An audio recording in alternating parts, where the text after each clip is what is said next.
বাঙালঘটি রান্নাঘরে আপনাদের স্বাগত জানাই। আজ আপনাদের সাথে সুজির একটি এমন রেসিপি শেয়ার করব যেটা আপনারা ব্রেকফাস্ট বা স্ন্যাক্স দুটোতেই খেতে পারেন। তার সাথে এই খাবারটি অনেক টেস্টি আর হেলদিও। তো চলুন দেখে নিই কী কী লাগছে আমাদের। এখানে নিয়েছি আমি 1 কাপ পরিমাণ সুজি, একটি ডিম, এখানে আমি মাঝারি সাইজের একটা গাজর টুকরো করে নিয়েছি, আর নিয়েছি 3-4টে বিনস, অল্প টমেটো কুচি, পেঁয়াজ কুচি, কাঁচা লঙ্কা কুচি। লঙ্কাটা আপনারা আপনাদের ইচ্ছা মতো অ্যাড করতে পারেন, যতটাই লঙ্কা দেবেন ততটাই আপনারা ভিটামিন সি পাবেন। প্রথমে একটা কড়াই গরম হলে দিয়ে দিন 1 কাপ মতো সুজি। সুজিটা বেশ কয়েকবার নাড়াচাড়া করার পর যখন একটু ভাজা ভাজা স্মেল বেরোবে তখন সেটাকে একটা পাত্রের মধ্যে তুলে নিন। এরপর ওই সেম কড়াইতে বেশ কিছুটা সাদা তেল দিয়ে গরম হলে দিয়ে দিচ্ছি টুকরো করে রাখা বিনসগুলো।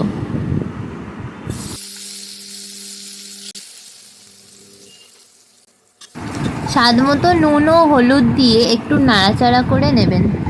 বিনসগুলো ভাজা হয়ে গেলে এরপরে অ্যাড করে দেবেন টুকরো করে রাখা গাজরগুলি।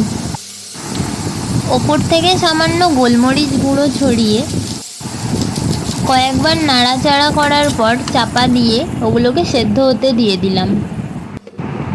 5 মিনিট পর ঢাকনাটা খুলে যখন দেখলাম বেশ ভালো করে ভাজা হয়ে গেছে, তখন মাঝখানটা ফাঁকা করে ফেটিয়ে রাখা ডিমটা দিয়ে দিলাম।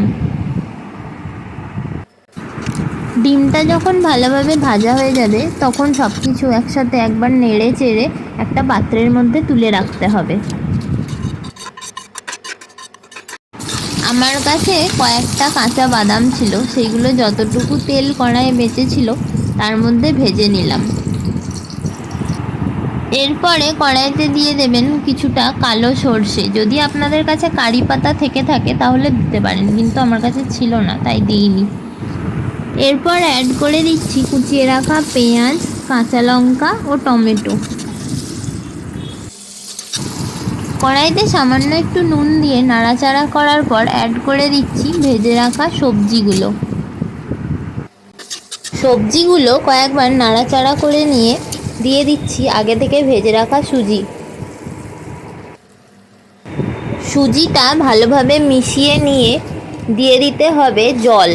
একটা কথা মাথায় রাখবেন, যতটা পরিমাণ আপনারা সুজি নেবেন তার অর্ধেক পরিমাণ জল দেবেন। আমি এখানে 1 কাপ মতো সুজি নিয়েছিলাম, তাই 1/2 কাপ মতো জল এখানে অ্যাড করে দিচ্ছি। এরপর গ্যাসের ফ্লেমটাকে একদম কমিয়ে দিয়ে খুব ভালোভাবে মিশিয়ে নিতে হবে।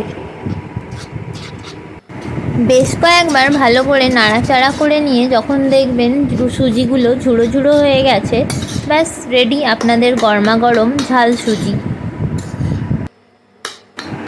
আমার মা এটাকে ঝাল সুজি বলে, তাই আমিও ঝাল সুজিই বললাম। আপনারা কি বলেন সেটা আমাকে কমেন্ট করে জানাবেন।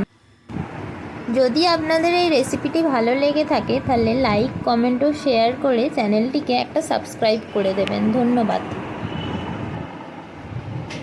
কি কেমন লাগলো? দারুণ।